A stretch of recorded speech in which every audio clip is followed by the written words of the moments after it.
On February 24th, 1978, 5 men from the Yuba County, California area vanished in the wilderness of Northern California. They had set out on what should have been a quick road trip to watch their favorite basketball team in a neighboring town, but all 5 friends wound up missing or dead.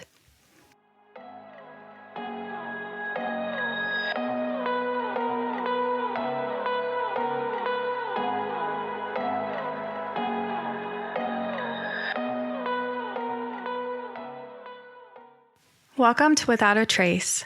I'm your host, Jalen. Every file holds a mystery. Every story deserves to be heard. This is the Yuba County 5 story. Ted Wire was born on May 26, 1946 in Arizona.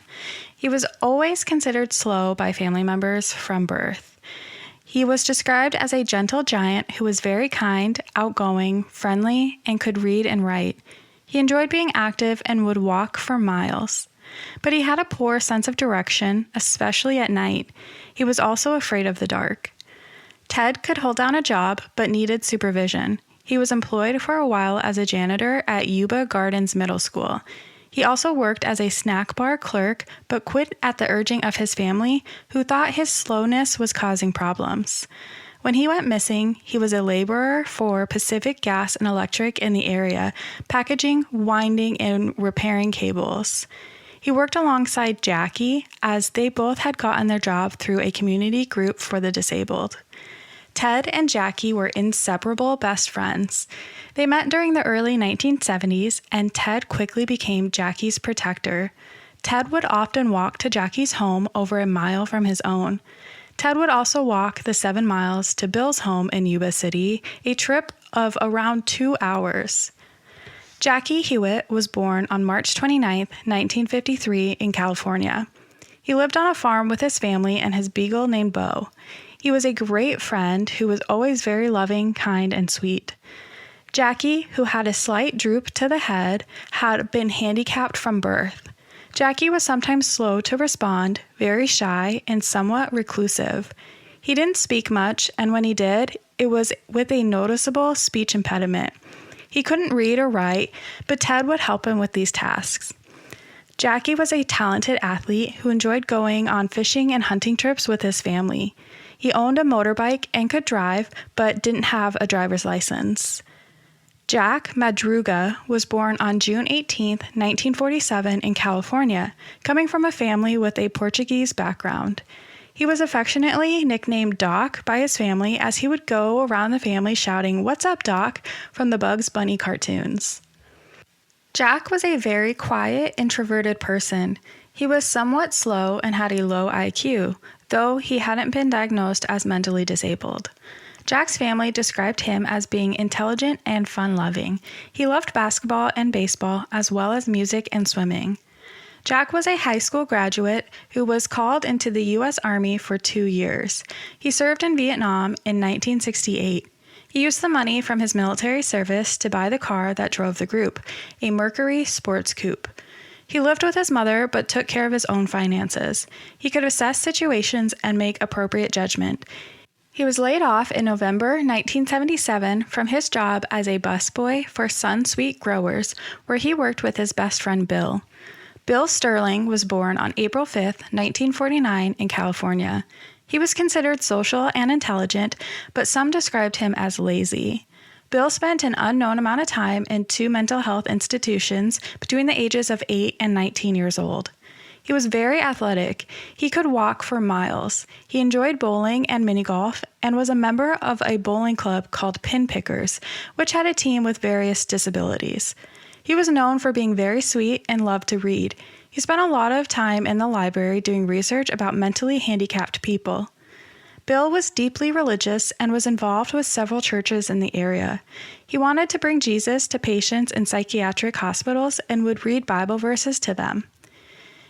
Gary Matthias was the last to join the group, having joined only a few months before they disappeared, but was considered the leader of the group. Gary was born on October 15, 1952, in Yuba County, California. When he was young, Gary jumped out of a moving car and hit his head, meaning he damaged his eyesight and would have to wear strong glasses after that to see correctly. He was a huge rock music fan, so when he attended Marysville High School, he was the lead singer of a rock and roll band called The Fifth Shade, and they won a Battle of the Bands competition in 1969. He was also an athlete, played football, roller skated, and enjoyed bowling. After graduating from high school in 1971, Gary decided to enlist in the Army. While he was stationed in Germany, where he worked as a supply clerk, Gary was suspected of illicit drug use. This eventually led to him being diagnosed with schizophrenia, and in 1973, he was given a psychiatric discharge. Gary returned to his parents' home in Marysville, California, and began treatment at a local mental hospital. Through a combination of different medications, Gary was able to control his symptoms. He began working as an assistant manager at his stepfather's gardening business.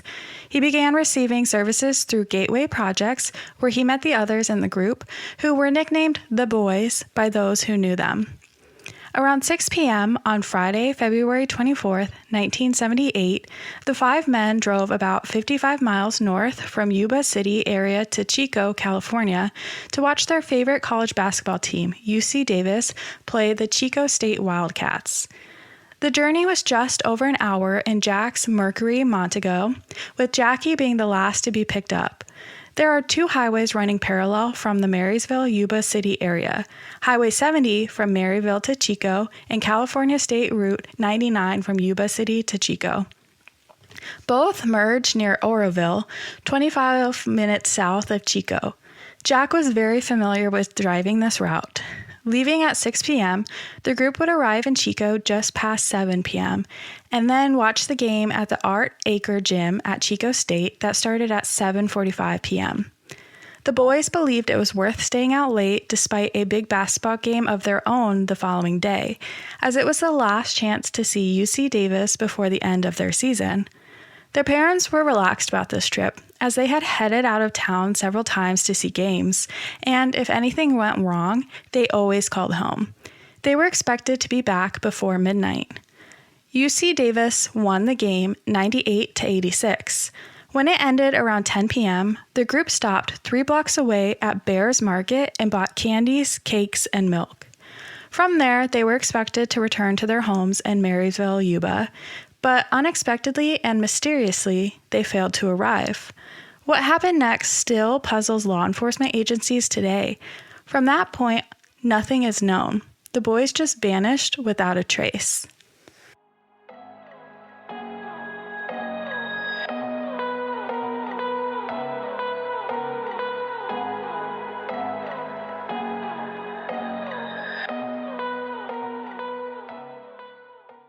As the hours passed on the evening of February 24th and the boys failed to return home, the group's parents became increasingly concerned. They called each other to see if anyone had heard anything, but no one had. On the morning of Saturday, February 25th, Melba Madruga attempted to report her son Jack missing to the Yuba County Sheriff's Department, but she was told the boys were all over 18, so they couldn't report them missing until a certain time had passed. Friends and family spent Saturday, February 25th, searching the Chica and Yuba areas and the highways between them, looking for signs of Jack's car or the men, but there was no luck. The boys were officially reported missing that evening at 8 p.m., and a search began between Marysville and Chico. On February 28th, a Forest Service ranger reported the abandoned Mercury Montego. The car was first spotted by the forestry worker on Saturday morning, but it wasn't reported because he assumed it belonged to a skier. Jack's car was found in the snow on the Oroville-Quincy Highway in Butte County, about 70 miles in the wrong direction from home. The vehicle was sitting in a snowbank just off a dirt road. The keys were gone, and a window was partially rolled down. The car was intact and undamaged. It was just abandoned, for a lack of better term. Nothing indicated any foul play. Investigators determined that they left the car after it became stuck in 6 inches of snow and began walking in poor weather conditions. The search for the boys shifted to the Plumas National Forest. Snow equipment was brought in so they could travel across the snow and search the area. They spent a couple of days, but then a blizzard dropped 9 more inches of snow. Search teams on snowmobiles struggled through drifts in the dense forest. 2 members themselves had to be rescued. They found no trace of the boys. After 5 days, the search in the Plumas National Forest was abandoned.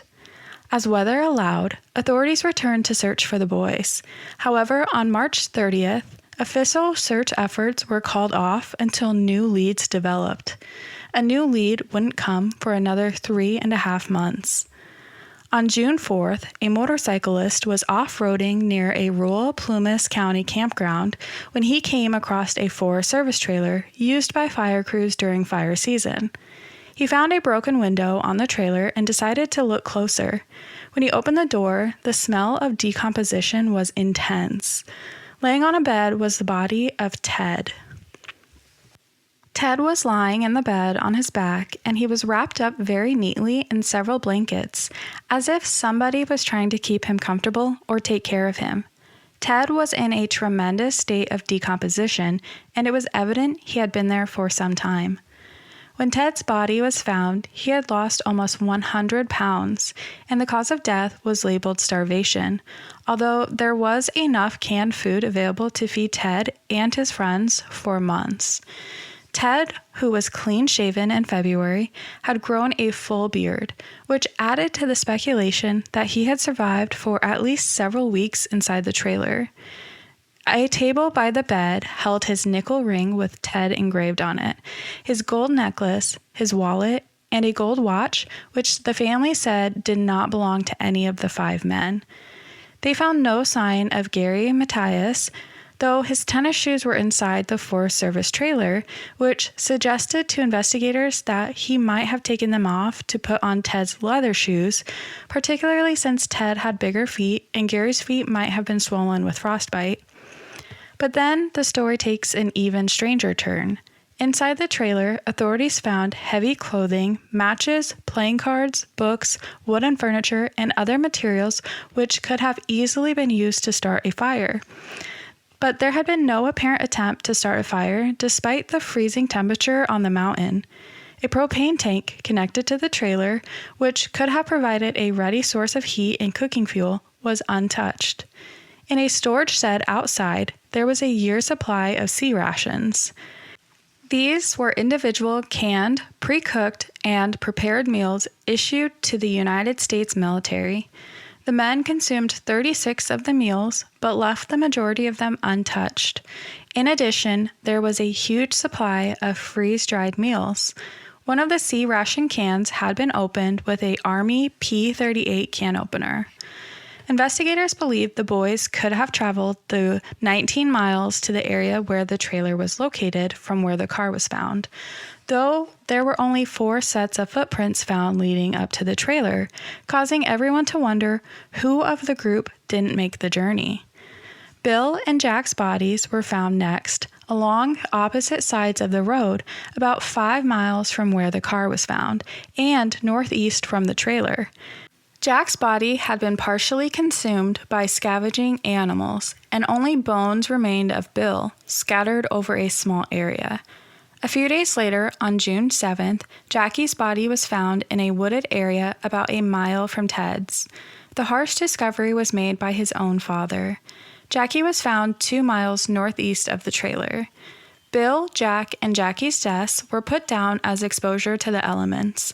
However, it is agreed that not enough is known about the circumstances surrounding their deaths to get a full picture.